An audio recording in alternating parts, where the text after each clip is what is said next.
This procedure may well work for many other types of French top-loading washing machines. The problem occurs when the door into the rotating part of the drum opens whilst the machine is in operation, and it then jams in the bottom of the machine. To gain access, I slid the agitator out of the way, which then reveals two large holes which you can access the inside of the machine through. I used a metal rod in order to remove the washing, or you may be able to just move it to the side.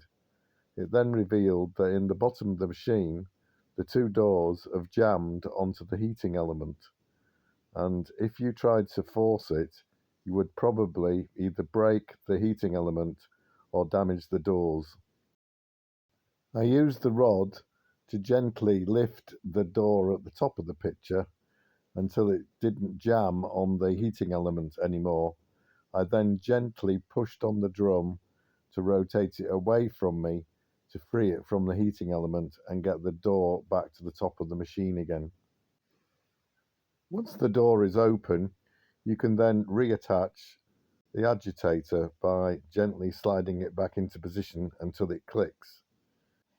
You then need to make sure that the doors close correctly. Bear in mind that a lot of the time this fault occurs not because the doors opened during the operation, but they were never closed properly in the first place.